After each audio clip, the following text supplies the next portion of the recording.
Bienvenue sur la chaîne.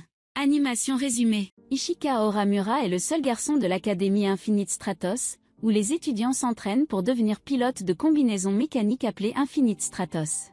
Une nuit, Ishika fait un rêve étrange où une femme l'attaque et l'étrangle à mort.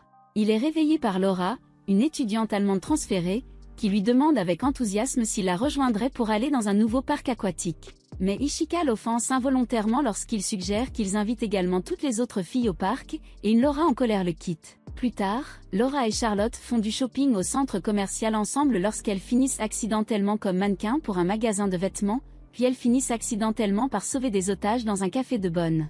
Les deux célèbrent leur victoire avec des crêpes ensemble, mais en même temps, une mystérieuse espionne pénètre dans un centre de recherche en Angleterre pour voler une Stratos Infinitop secrète appelée Silent Zephyrus. Pendant ce temps, Ishika et le reste des filles vont au parc aquatique pour se détendre, bien qu'elles rivalisent pour attirer son attention, et sont en colère qu'Ishika ait invité chacune d'elles seule, alors elles supposent chacune que le parc aquatique était un rendez-vous en solo avec lui. À la fin, ils s'amusent encore au parc en regardant des feux d'artifice ensemble et finissent par célébrer la fin des vacances d'été. Plus tard, leur professeur Shifuyu et le professeur adjoint Meyer sont informés de la violation en Angleterre. L'année scolaire commence et Ishika reprend l'entraînement. Après une séance d'entraînement contre Ling Yin, il se retrouve en retard en classe où il est grondé par son professeur Shifuyu, qui est aussi sa sœur aînée. Shifuyu ordonne à Charlotte d'officialiser une punition pour Ishika, et elle accepte avec joie. Plus tard à l'assemblée de l'école, Ishika rencontre officiellement Totnashi, le président du conseil des élèves de l'académie. Totnashi a été chargé de le protéger, et elle est la plus forte utilisatrice d'Infinite Stratos de l'académie. Pendant ce temps, la classe est chargée d'organiser un événement pour le prochain festival scolaire, et Laura propose que la classe gère un café de Bonn. En même temps, Ishika défie Totnashi en duel après qu'il ait appris sa mission, mais est rapidement vaincu par sa force de combat. Plus tard, un Ishika en convalescence fait un rêve étrange qui semble ressembler à Oki lorsqu'il est soudainement réveillé par Totnashi et Laura. Totnashi aide Ishika à entraîner ses compétences de pilotage en utilisant une technique avancée appelée cercle rondo, et elle demande à Cecilia et Charlotte de l'aider à lui apprendre. Bien que Totnashi essaie de donner des conseils à Ishika sur la nouvelle technique, il échoue finalement et se heurte à un mur voisin. Après la séance d'entraînement brutale, les filles essaient de remonter le moral d'Ishika mais le pilote épuisé s'endort à la place. Le matin, Totnashi contraint Ishika à lui faire un massage, à son grand embarras. Plus tard, pendant le festival de l'école, l'ingénieur rend visite au Med Café où Ishika travaille comme majordome. Elle commande un verre à vin rempli de bâtonnets de chocolat qui ont une touche spéciale, elle peut personnellement nourrir Ishika. Cependant, son humeur se dégrade rapidement, et elle le gifle avant de partir précipitamment dans l'embarras quand il compare ses habitudes alimentaires à un écureuil mignon. Les choses prennent une tournure inconfortable pour Ishika lorsqu'il rencontre Reiko, une vendeuse faisant la promotion du nouvel équipement Infinite Stratos. Elle le met mal à l'aise en le pressant d'essayer l'équipement de son entreprise. Pendant sa pause, Cecilia conduit Ishika à l'exposition de fanfare, où sa tentative de baiser indirect avec un corps français échoue spectaculairement. Plus tard, Totnashi force Ishika à jouer le rôle du prince dans l'interprétation de Cendrillon par le conseil étudiant. Ce qu'il ne sait pas, c'est que quiconque parvient à s'emparer de sa couronne lors de la représentation acquiert le privilège de vivre avec lui. Ishika se retrouve constamment bombardé par les filles, survivant aux folles manigances de la pièce, ce qui implique d'éviter les pièges tendus par Totnashi et d'être poursuivi par des concurrents inattendus. La situation prend une tournure dramatique lorsque Reiko kidnappe Ishika sous la scène dans les vestiaires, poussé par le désir de lui voler ses Stratos infinis.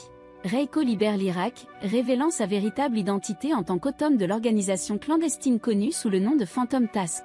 Après avoir maîtrisé Ishika, Autumn révèle que c'était Phantom Task qui était responsable de son premier enlèvement à l'académie. Elle tente de force de s'emparer du Byakushiki, l'unité Stratos infinie qui lui a été donnée. Dans le ciel, Cecilia et l'ingénieur prennent un autre agent de tâche fantôme appelé M qui utilise le Zephyrus silencieux. Pendant ce temps, Totnashi emploie la mystérieuse dame, équipée de nanomachines qui manipulent l'eau sous diverses formes, pour affronter Autumn dans les vestiaires.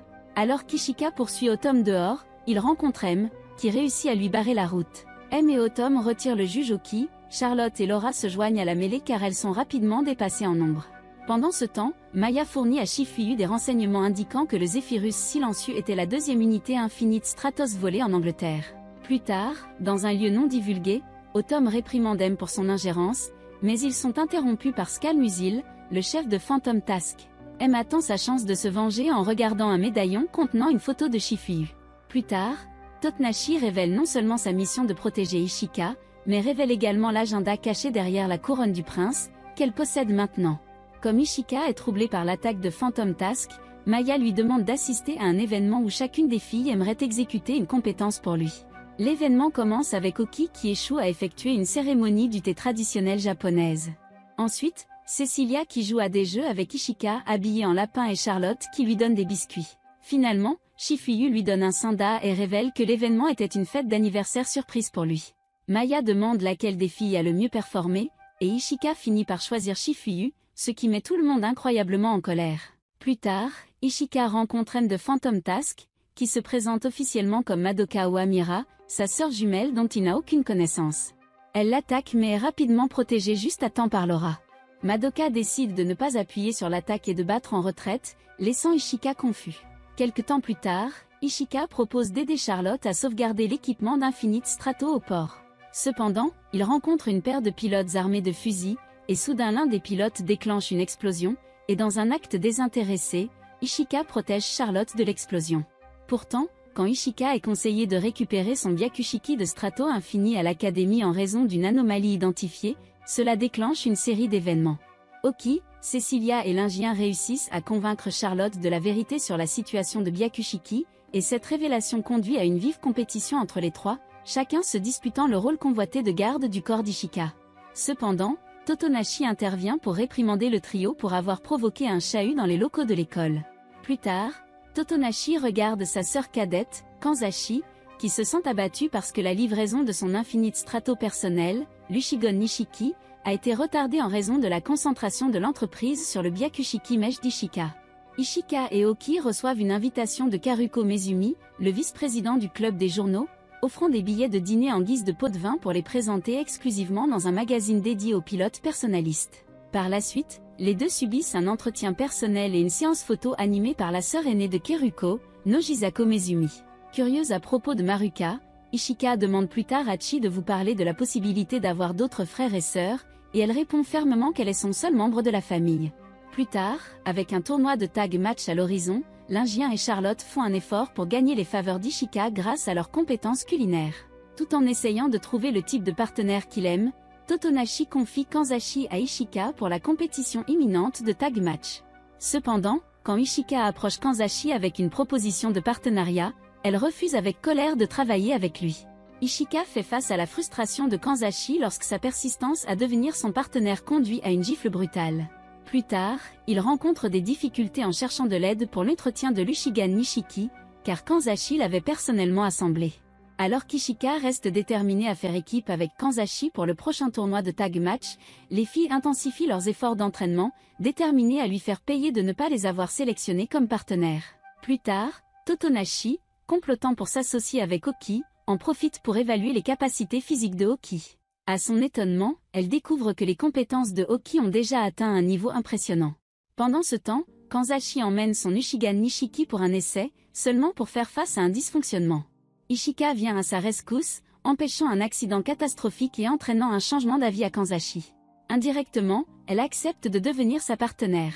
Ishika partage des données cruciales du Byakushiki pour faciliter les améliorations de l'Ushigan Nishiki, les étudiants en maintenance offrant leur aide avec enthousiasme. De retour dans son dortoir, Totonashi demande un autre massage à Ishika et explique que la rigueur de Shifu découle de son véritable souci pour lui. Pendant ce temps, Kanzashi espère offrir à Ishika un sac de muffins en cadeau sincère. Cependant, alors qu'elle s'approche de sa porte, elle surprend que le partenariat d'Ishika avec elle était dû au plan de Totonashi et un Kanzashi au cœur brisé fuit la scène.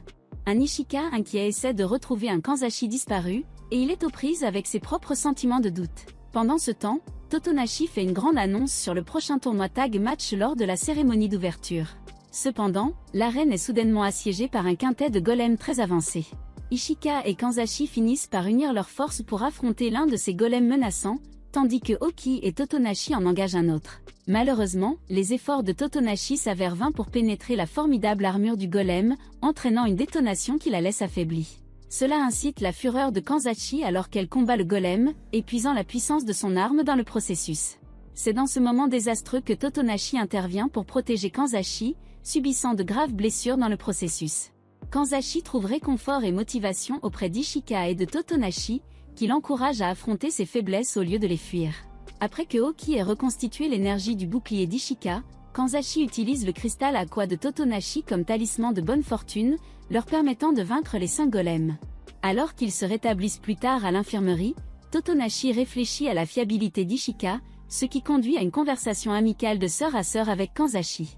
Pendant ce temps, Maya parvient à récupérer 2 des golems, incitant Shifi à envisager de prévenir le gouvernement. Plus tard, Kanzashi offre à Ishika un film d'animation en cadeau, saisissant le moment pour lui avouer son affection avant de s'enfuir brusquement. Dans la foulée, elle se rend compte qu'elle a peut-être accidentellement révélé son amour pour l'anime à la place. Pendant ce temps, le reste des filles poussent des soupirs de soulagement quand elles pensent que Kanzashi n'est qu'une fan d'anime et qu'elle ne souhaite qu'être amie avec Ishika. Plus tard, Maya convoque Ishika à l'infirmerie dans le but de prendre des mesures corporelles pour faciliter ses améliorations, ce qui le met dans l'embarras. À l'heure du déjeuner, après avoir appris le penchant d'Ishika pour les créations culinaires des autres filles, Cecilia s'approche de Oki, lui demandant de l'aider à préparer du poulet frit. Alors que Oki sort brièvement de la cuisine, Cecilia ajoute intentionnellement du parfum et une touche de moutarde ardente au poulet frit, lui donnant un aspect éblouissant. Au retour de Oki et en goûtant le plat, elle disparaît mystérieusement de la classe le lendemain. Cecilia rencontre ensuite Charlotte pour collaborer à une recette. Lorsque Charlotte va plus tard mettre Laura au lit, Cecilia introduit à nouveau l'élément infusé de parfum et chargé de moutarde épicée dans le plat. Charlotte et Laura, après l'avoir goûté, se retrouvent mystérieusement absentes le lendemain. Se tournant vers Lingyin, Cecilia propose qu'ils travaillent ensemble sur un plat de porc aigre-doux. Cependant, Cecilia sabote délibérément la marmite de la cuisine après que Lingyin ait mentionné le chauffage lent de sa cuisinière électrique. Éprouvant un sentiment de déception en elle-même, Ishika invite Cecilia dans sa chambre, où ils fabriquent conjointement des boulettes de riz. Pendant ce temps, dans un restaurant haut de gamme, la sœur de Oki, Taban, la créatrice de All Infinite Stratos, bat tous les membres de Phantom Task, mais propose de créer une nouvelle unité personnalisée pour Madoka. Plus tard, Ishika et ses camarades de classe se lancent dans une excursion sereine à Kyoto, l'un des points forts étant une visite nocturne du célèbre temple Kiyozumi. Au milieu du feuillage automnal pittoresque, Cecilia se positionne près des feuilles vibrantes, incitant Ishika à prendre une photo du magnifique paysage, mais retirant accidentellement Cecilia du cliché. Plus tard, quand Ishika perd son cache-objectif sous un pont, Charlotte lui donne un coup de main, l'aidant dans les recherches. Plus tard, il se dirige vers le sanctuaire, où Cecilia, Lingyin, Charlotte et Laura s'efforcent toutes de capter son attention. Au milieu d'échapper à leurs avances, Ishika croise la route de Kanzashi, lui offrant un ascenseur, seulement pour entrer en collision avec Oki. Après un agréable pique-nique avec les filles, Ishika et Oki se promènent dans une sereine forêt de bambous. Là, ils rencontrent une mystérieuse femme nommée Skal, qui prend gentiment une photo d'eux. Ishika devient curieux lorsque Skal part sans mentionner son nom, Ikika. Plus tard, un désastre survient alors qu'Ishika laisse accidentellement tomber son appareil photo du balcon du temple. Sur le grand escalier du temple, il rencontre de manière inattendue Madoka, qui l'attaque alors qu'elle pilote son nouveau personnage connu sous le nom de Chevalier Noir. Au sommet d'une structure imposante, Totonashi s'engage dans une bataille acharnée avec Skal, qui est secrètement le chef de Phantom Task et qui manie la formidable unité Golden Dawn. Oki et Cecilia, d'autre part, recherchent frénétiquement Ishika dans le temple, mais ils se retrouvent bientôt attaqués à partir de l'automne. Pendant ce temps, les étudiants et le personnel restant montent à bord du monorail pour leur voyage de retour à l'académie, seulement pour rencontrer un dysfonctionnement qui menace de perturber leur voyage. Tout en évitant les bourrasques, Totonashi alerte de toute urgence Kanzashi de la présence d'une bombe dissimulée sur le monorail.